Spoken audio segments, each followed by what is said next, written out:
this is the question that I always get. Why did you come to Canada? Are you a refugee? Why did you leave your country? And you get people asking you that question straight. And it feels sometimes like, why are you black? When they say, why are you here? Because I wonder if I was of another color, would they ask, why are you here? If I didn't have the Nigerian accent, would I be asked, why are you here?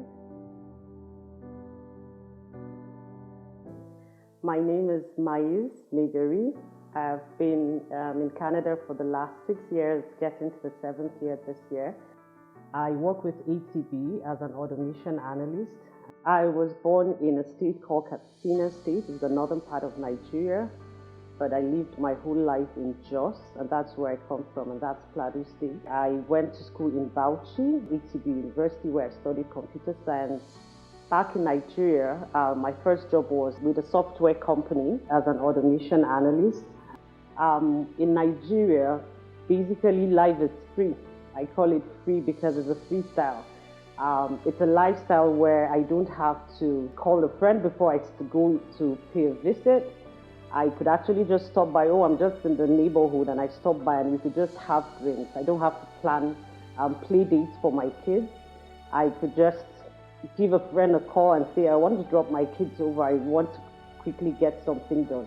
That's the lifestyle that we've lived in Nigeria. Lifestyle where you know that you have everyone around for you. Things that has been that's been part of my life in Nigeria are things like weddings, occasions. I'm always looking forward to it.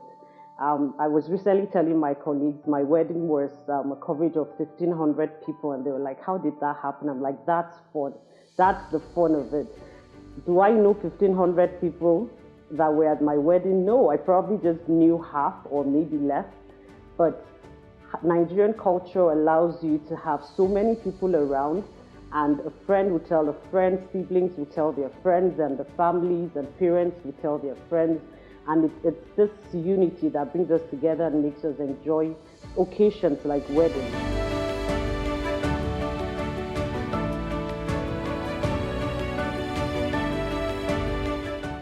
Why did we leave Nigeria? So first, in the 1970s, early 70s, my father-in-law came to Canada in Toronto, and he had his studies here for 4 years. And then he went back to Nigeria, came back late 70s as well. And after a year, his wife joined him. And so she also came here for studies. In 1980, she was pregnant with my husband. And so in August of 1981, she decided to go back to Nigeria to have her baby. And so she took that step, went back home and had the baby in Nigeria. And after a few months, she came back to continue her studies. Well, my husband did not come back with her. She left him with her mom. And so growing up to this age, they had those questions for her. Why did you have to come back? You were in Canada when you were pregnant with me. Why did you have to come back all the way just to have me in Nigeria and leave? My father-in-law was offered PR status twice in those between 70s and 80s. But he declined those 2 times, and his explanation was clear. He already had a work permit, and so there was no reason for him to stay back. He was only working as a student, and when he's done, he will be going back to Nigeria. They were living a very comfortable life, and they had no reason to accept to be permanent residents in Canada, and so they went back. So that left that curiosity in their kids, especially my own husband, who was the one that was taken back. And so he decided to begin to make inquiries more on Canada. So what's it about this Canada? You went for studies. I want to know more about Canada. At the time that my husband met me, I was already working towards going to US for my master's. And so it was a thing of, so what next? He has a dream to Canada, and I also have my dream for master's in the US. But as love will have it, got married, And okay, do I want to have kids first or do I really want to go to US for my master's? And I decided to, okay, let's just go for the kids. And I had my first and second boy, and that was how my dream of US gradually went under the carpet. But guess what? There's someone who still pursued his dream. He still wanted to know a lot about Canada, and so started to apply for PR. And he was able to get through as a PR. And so we all moved in 2016. My husband had his dream. He wanted to come to Canada out of curiosity where his parents live, and he wants to see what this Canada is all about. We are all humans. We have every right as well to explore what our dreams are. And so that brought the decision to come to Canada. There are many times I found myself explaining why and if it was worth the journey. We had a good life and they keep asking, so why live the good life? And so I always explain this. I say, as humans, you have every right to come in, to be anywhere in the world and pursue your dream. Then that's basically what we're doing here. We're here to embrace this dream. We're here to live the life. And we came to try it out. It made sense. Our dream is coming through, and so we're staying here. Someone asked, so would you ever want to go back? I said, if I have another dream and it's going to be achieved in Nigeria, I'll jump in the next flight and I'll be there.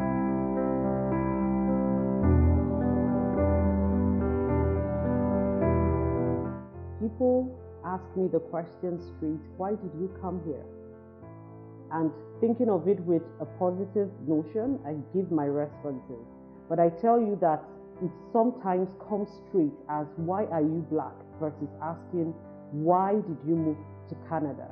And I asked myself, what if I flip it over? Can I actually walk to anyone that is not of my color and ask, why did you move to Canada? I've also had different experiences with people as well here. People that made inquiries about where I come from.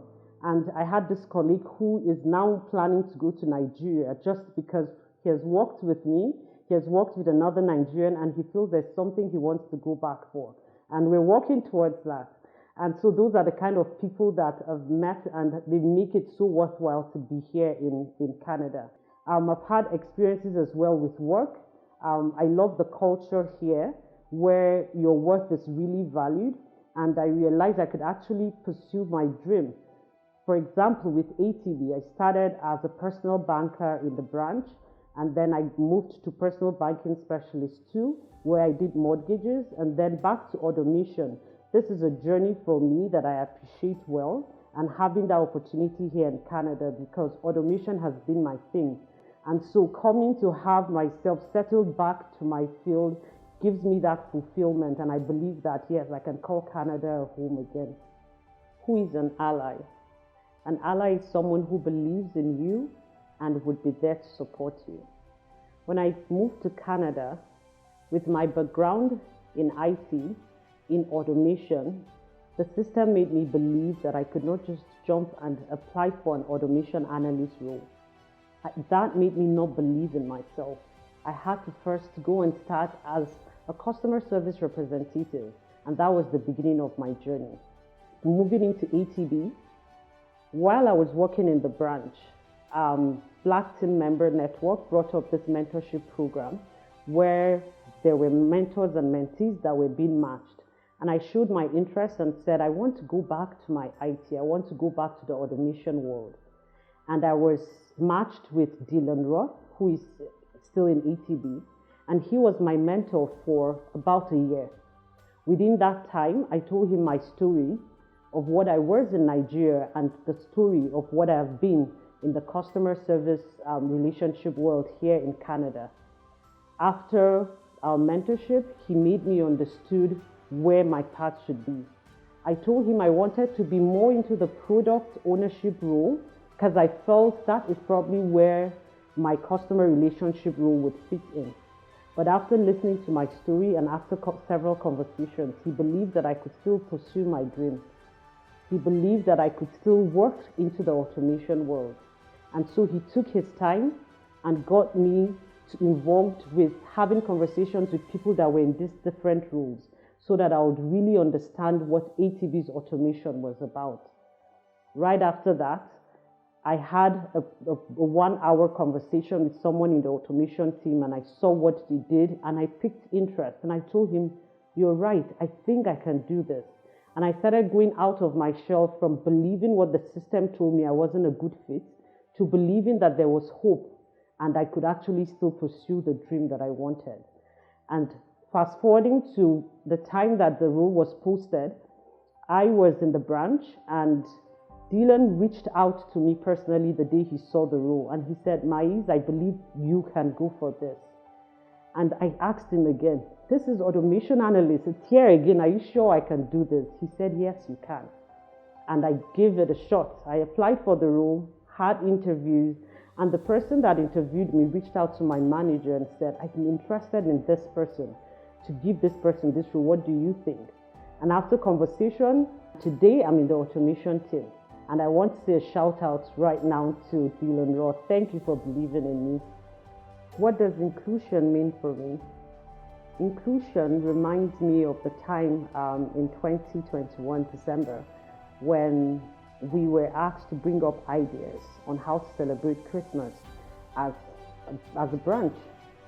And we normally have these conversations about our culture, and my teammates always find it interesting when I'm telling them about weddings, about parties, about how I love to dance.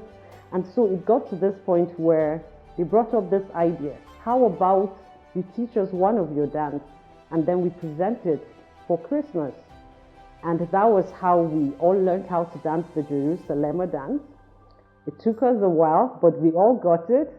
And it was so beautiful. At first, it was looking impossible. But the interest they showed, you could see that they really wanted to not just understand that culture, but they wanted to be a part of it. They wanted to have a feel of it. And I told them that's the Nigerian culture. To every beat, we have a dance step to it. And we picked the dance and we presented it to the whole Calgary South Market here in ATB, and it was beautiful. Now that is an example of inclusion to me. You don't just stop at asking or understanding the why we moved here, but you're also taking a step further to look into it and see what does it look like and what does it feel like. So you're not just asking, but you have a taste of my rice. I have a taste of your food. You have a taste of, you have a play of your music, and I dance to it. That's inclusion, and that's what it means to me. I would share a quick story that was shared by David Bradshaw in one of his talks, and he mentioned he was in a meeting with some board of directors, and these are top shots that were having this meeting. It wasn't in ETB, it was with another company that he was working with. And when they were having a break, one of the board members asked him, how do you feel being the only black person in this whole entire office, in this whole entire board with the meeting, like the boardroom, how do you feel? And his answer was, he turned and said, oh, am I black? And that always plays in my head. And since I heard that story, I picked it up. He didn't notice he was black. I don't notice that I'm black. When I'm speaking with my colleagues, when I'm having a conversation, when I'm working, I don't think I'm black. I don't even notice I'm black. One thing I know is I am Mais, and I am here to automate systems, and I face my work without thinking of my skin color, and that's what I'm here for. I didn't come here because there was no job in Nigeria. I once told someone that we're here because there were postings that said we needed some people in this field. And that's why there's that federal skilled workers scheme, where there are opportunities for you to explore your dreams, pursue your dream, and still build your career in the town where you want to pursue that dream. And so some of us are here not because there are no jobs, but because we can still pursue our dreams and we can still give our best in our work.